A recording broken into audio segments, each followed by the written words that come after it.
पिछले लेक्चर में हमने वेगनर के महाद्वीपीय विस्थापन सिद्धांत की प्रस्तावना के रूप में वे कौन से कारण थे जिनके कारण से वेगनर को अपनी बात कहनी पड़ी और उन्होंने किन समस्याओं के समाधान की बात कही।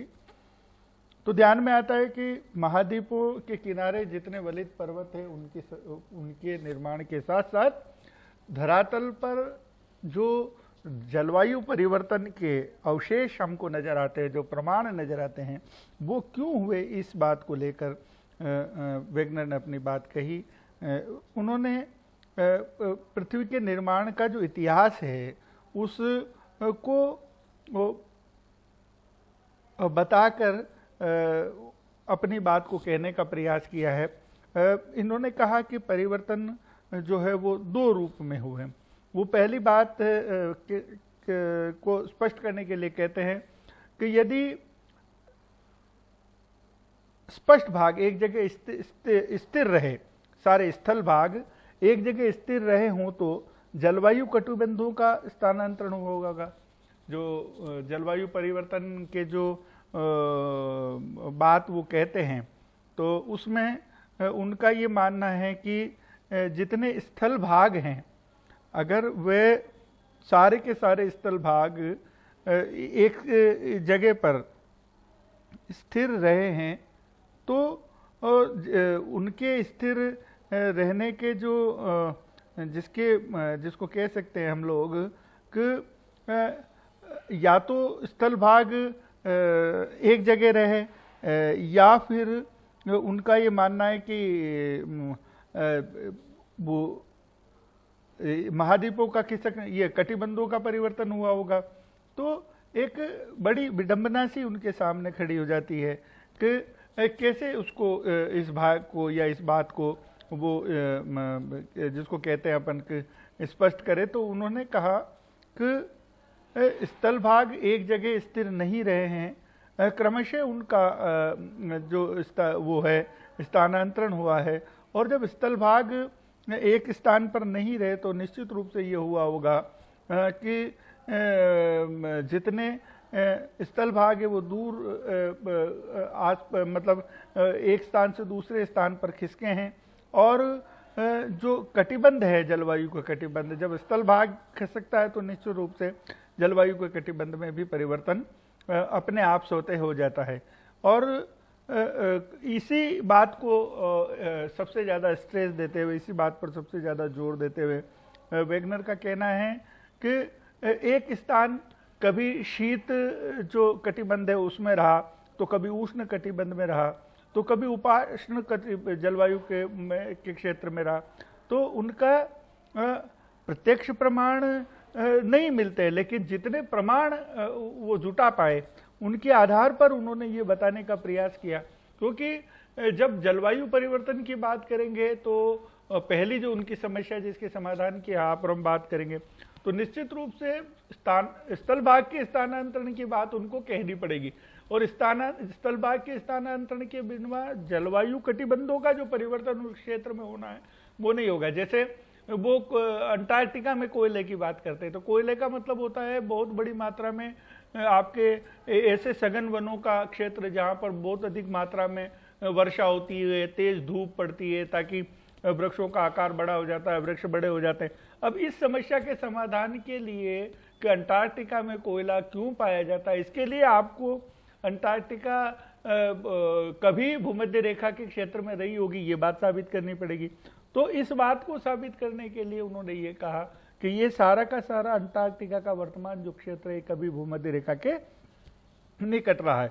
तो जब वहां निकट रहा है तो अपने आप ही हम समझ सकते हैं कि वो जो जलवायु कटिबंध की जो परिवर्तन की बात वेगनर कहते हैं वो उससे प्रमाणित होती है। अब दूसरी बात यह कि अगर जलवायु कटिबंध स्थिर रहे हों तो स्थल भागों का स्थानांतरण हुआ होगा, कि जलवायु कटिबंध तो जहाँ के जहीं हैं, तो इसका मतलब स्थान वो जिसको कहते हैं अपन के स्थान जो है आपका वो खिसक गया होगा। तो ये बात भी बिल्कुल ठीक है, क्योंकि जलवायु कटिबंधों का जो निर्धारण है वो सूर्य के प्रकाश से संबंधित है। तो सूर्य और पृथ्वी की जो स्थिति है उसमें तो कोई अंतर के साक्ष्य हमारे पास नहीं है। तो ऐसी स्थिति में यही एक रास्ता बचता है वेगनर के पास भी, हम सब के विचार के लिए भी, कि जब पृथ्वी की स्थिति और सूर्य की स्थिति में कोई परिवर्तन नहीं हुआ, क्योंकि सूर्य की जो किरणें हैं वो तो वहीं पड़ रही और उसी जगह अनवरत पहले दिन से आज तक गिर रही है। तो ऐसी स्थिति में जब सूर्य की किरणों में परिवर्तन नहीं हुआ है, तो निश्चित रूप से या तो स्थल भाग में परिवर्तन हुआ होगा, तो वो सूर्य की स्थिति के साक्ष्य नहीं दे पाए, परिवर्तन के साक्ष्य नहीं दे पाए। तो उन्होंने क्या किया कि स्थानांतरण बता दिया स्थल भागों का, और वो स्थानांतरण के स्थल भाग के स्थानांतरण से ये बात साबित हो जाती है, ये बात बिल्कुल स्वतः ही प्रकट हो जाती है कि जलवायु कटिबंध तो अपनी जगह रहे, लेकिन उन जलवायु कटिबंधों के बजाय महाद्वीपीय स्थल भाग जो थे वो खसक के इधर उधर गए हैं, और जिसके कारण से उनका जलवायु कटिबंधों में जो परिवर्तन हुआ है उसी के कारण से वो अपनी बात को प्रमाणित करने का प्रयास करते हैं। वो कहते हैं कि जलवायु कटिबंध जो आज वर्तमान में भूमध्य रेखा के यहाँ जो जलवायु परिस्थितियां है वो कभी नहीं बदली, स्थान बदल गया, और स्थान बदलने से जो क्षेत्र कभी भूमध्य रेखा पर था, तप्त क्षेत्र पर था, वो स्थान परिवर्तित होकर दक्षिण ध्रुव के निकट चला गया, उत्तरी ध्रुव के निकट चला गया, उसके कारण से वहां पर शीत बढ़ गई।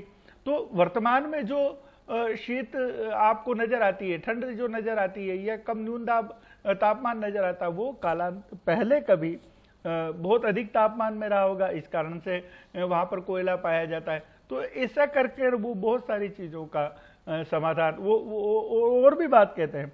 जैसे दक्षिणी जो अफ्रीका है, वहाँ नेटॉल जो जगह है वहां पर वो कहते हैं कि हिम के अवशेष पाए जाते हैं। अब इसका मतलब ये हुआ कि आपको और हमारे को स्वतः समझ में आता है कि ये क्षेत्र कभी दक्षिण ध्रुव के पास रहा होगा जो खिसक कर ऊपर खिसका। तो ऐसे कई सारे जो विरोधाभासी प्रमाण धरती पर नजर आते हैं, उनको उन्होंने स्पष्ट कर अपनी बात कहने का प्रयास किया। इस दिशा में उन्होंने एक बहुत प्रसिद्ध मानचित्र के माध्यम से अपनी बात को कहने का प्रयास किया। अब आप देखिए कि वो ये कहते हैं कि आज से लगभग 250 मिलियन वर्ष पहले जो आपका स्थल भाग और उसकी जो स्थिति थी वो ये इस तरह की थी। वो कहते हैं कि सारा का सारा जो स्थल भाग वो एकदम जुड़ा हुआ था, और शेष भाग जो उसके आसपास था वह पानी के रूप में था। उस स्थल भाग जुड़े हुए भाग को, जिसमें वर्तमान के सारे आपके महाद्वीप आ जाते हैं, उन सारे के सारे महाद्वीपों का एक मिलाकर एक स्थल भाग हुआ करता था, जिसको उन्होंने पेंजिया नाम दिया। और वो पेंजिया संयुक्त रूप से पूरे स्थल भाग का एक संयुक्त रूप से एक प्रतिनिधित्व करता था। शेष भाग जो जल से आवृत था उसको उन्होंने पेंथालासा कहा है। तो इसके बाद उनका ये मानना है कि ये जो परिस्थिति थी ये 250 के लगभग मिलियन वर्ष के पहले थी, लेकिन उसके बाद धीरे धीरे इस दिशा में परिवर्तन होना शुरू हुआ, और वो परिवर्तन इस रूप में हुआ कि जितना भी आपका पेंजिया का भाग था वो टूटना शुरू हुआ, वो उसका विस्थापन शुरू हुआ। और वो विस्थापन इस रूप में शुरू हुआ कि उत्तरी भाग जो पेंजिया का था वो आपका लॉरेंशिया शील्ड कहलाया। ये जो भाग है इसमें उत्तरी अमेरिका, रूस, यूरेशिया, भारत और ये सारा क्षेत्र आता है। और दक्षिणी भाग जो है उसका वो गोंडवाना लैंड कहलाया, जिसमें दक्षिणी अमेरिका, अफ्रीका और आपका ऑस्ट्रेलिया, दक्षिणी ध्रुव, अंटार्कटिका वाला महाद्वीप वाला क्षेत्र, ये कुल मिलाकर 2 भाग जैसे हो गए। और अब अपने को नजर आता है कि उत्तरी भाग में उत्तरी अमेरिका, आपका एशिया, यूरेशिया और चाइना, ये सारा का सारा भाग है, और दक्षिण में आपके अफ्रीका, साउथ अफ्रीका और ये सारे के सारे भाग नजर आते हैं। और धीरे धीरे आप देख रहे हैं कि पहले में जितनी संयुक्तता थी वो संयुक्तता धीरे धीरे खत्म होने लगी है। एक तो सारा का सारा भाग पश्चिम की तरफ खसक रहा है, दूसरा दक्षिण की तरफ खसक रहा है। ऐसा प्रवाह हमको नजर आता है जो यहाँ पर आपको स्पष्ट रूप से नजर आएगा।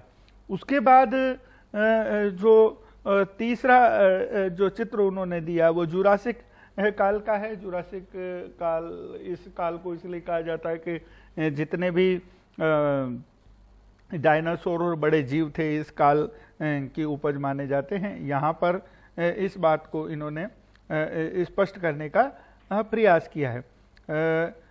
इस काल को लगभग 145 मिलियन ईयर वाला काल, पूर्व वाला काल भी हम कह सकते हैं। अब आपको नजर आ रहा होगा कि धीरे धीरे अब एशिया और उत्तरी अमेरिका, ऑस्ट्रेलिया और आपका दक्षिणी अमेरिका, अफ्रीका और अंटार्कटिका, ये सारा धीरे धीरे इनका विस्तार हो रहा है। ये एक तरह से जिसको खुलना कहते हैं, वो खुलकर अपनी जगह वर्तमान जो स्थिति है वहाँ जा रहे हैं। एक ये नया आपको परिवर्तन धीरे नजर आने लगेगा। इसके बाद के दो और मानचित्र उन्होंने प्रस्तुत किए हैं अपने पक्ष में, उनको हम अगले लेक्चर में समझने का प्रयास करेंगे।